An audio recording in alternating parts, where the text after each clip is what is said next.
Ladies and gentlemen, connecting the dots on crime isn't always an easy thing. Sometimes you want a nice, neat narrative to answer all your questions, and the reality is such a narrative doesn't really exist. And when that happens, it's incumbent on us to set the record straight, to do the digging no one else wants to do. The story we're setting straight today was actually talked about yesterday on this channel. The story of DeFi 100, a crypto coin which allegedly exit scammed everybody and left a page on their website saying that we scammed all of you and you can't do shit about it. New details have come out, including fake doxes, revenge developers, and the actual person in charge of it denying all these claims have come out, and I want to examine all of them today with you to find out who's innocent and who's guilty. Ladies and gentlemen, welcome to the $10 million studio. I am Coffeezilla, the internet detective, and today we're talking about DeFi 100. Again, we talked about this yesterday, but some really big, massive breaks in the case came out yesterday after I had made the video,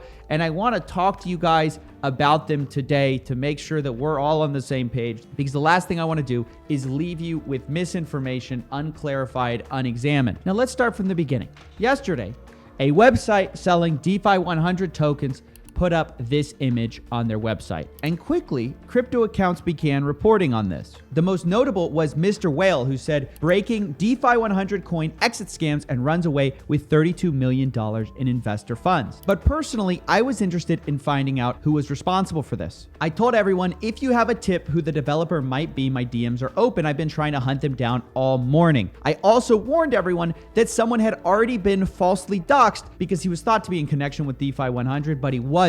He just forked the GitHub repo.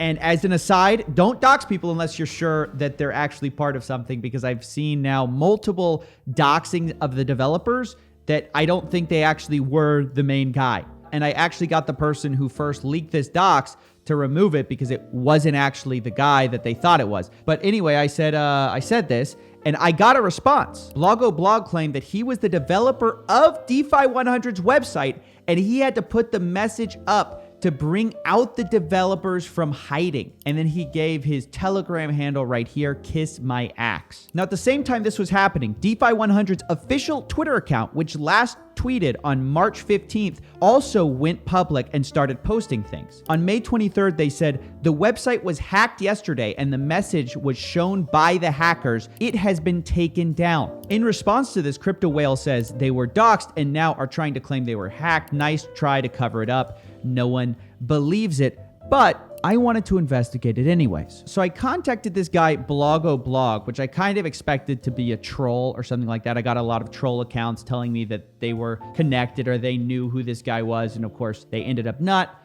But I feel like I have to chase down, a lot of these rabbit holes anyway, just to see where they go. So I got on Telegram and I actually messaged this guy. I said, you sent a Twitter message saying you're the admin of their WordPress. Can you prove that? I was, yes, lol. I'll send you screenshots of chats with Devson. Now, bear in mind, Devson is the original guy, the lead suspect in our DeFi 100 case. And he said he developed their website. So of course I asked for proof because this is pretty extraordinary, because he's claiming to have put up the message that they scammed everybody. He responds with a chat log between himself and Devson, the profile. Now I immediately checked, and that is the guy's actual profile picture. But then I found something that even further corroborated his story. This screenshot from the official Telegram group of D100, where Devson himself claims that Kiss My Axe is updating the website. He messaged me earlier to show the site he developed so far.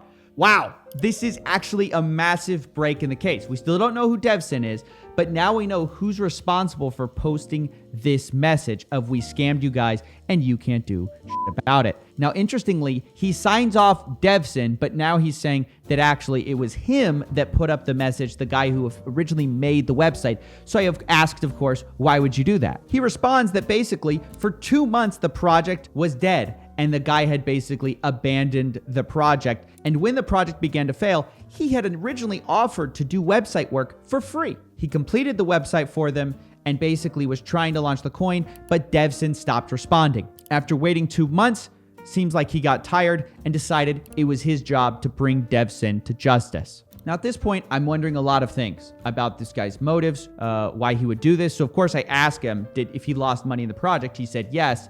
and I asked, how much? Apparently $12,000, or in Binance token, 30 BNB. So this is a disgruntled developer who's working on this project for free, and the original guy who started the whole project has basically abandoned it. And so he posts something, it sounds like, to try to get a bunch of like attention to it and try to make the guy come out of hiding or whatever by saying that basically they scammed everybody and signing it off as the guy. I, of course, asked this person if he thought that Devsin had scammed everyone, and he said this: he is a loser who is technically poor and can't manage what he started. Of course, he has made money, but then he bailed when he couldn't handle community pressure. It's kind of, and this is his words, a soft rug pull. So if I'm reading this right, he's saying this guy got way in over his head, took the money, and ran. I'd call that a scam, but it definitely complicates his motives. Now, interestingly, he still is anonymous even to this internal developer. I asked him if he knew who it was. He said no. And then he said he even tried to put an IP tracker at one point when he wanted to know where this guy was, but the guy's IP couldn't be recording. He must be hiding it, which is a perfect segue for our sponsor today, ExpressVPN. No, I'm just kidding. Little YouTube sponsorship joke, guys. Very, very hot. Very hot. Anyways, the guy was hiding his IP, which to me, once again, that further implicates him. I mean, yes, the story's gotten complicated, but it definitely seems like this guy knew things could go wrong and wanted to protect himself if things did go wrong. This Devsin guy. If you're hiding, if you're anonymous, we have to ask why. If you're masking your IP from even your own developers. And that's why I said, smart if he knew he was scamming. So that's basically where we are now. D100 has basically denied this, saying that the website was hacked, but that's not entirely true. It was a real developer for the project, the website guy, who just got annoyed because he had lost tons of money with the project and the guy had ditched the project. And he decided to basically draw a bunch of attention to it with this bombastic post. And I thought, we have to explain exactly what's happened. DeFi 100 has gone on to say that the real losses to investors were smaller than originally reported. Rumors of scamming 32 mil are false and baseless. And then he talks about the market cap. But one thing that pisses me off is that this person says there is no exit scam and we're still working on finding a way to bring the project back on its feet. And to this, I have to say, no, you're not. Stop lying. Okay? If your last tweet from this account before you got publicly called out was March 15th, you're done with the project, right? You left in March 15th. You weren't going to suddenly come back. You didn't suddenly feel bad for everybody. If one of your main website developers says he hasn't been in touch with you for 2 months, you were done with the project.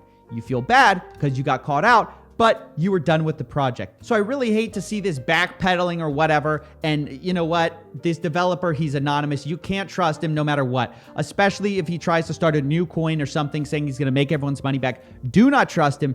Do not believe him. Anyways, that's basically it. That concludes the "we scammed you guys and you can't do about it" saga. Ladies and gentlemen, it's been a journey. Stories of revenge, false doxings. I mean, you have everything. The guy coming in, denying it, saying we were hacked. That's sort of being true, but also sort of being not true. This story has been a wild ride. But either way, I hope you didn't lose money. I hope you were smart. Thanks for watching, and I'll see you guys in the next one. I know what you mean. This ain't what it seemed. Nothing but a trick, trying to sell me on a dream, but that was where you lost me. Wake up and smell the coffee.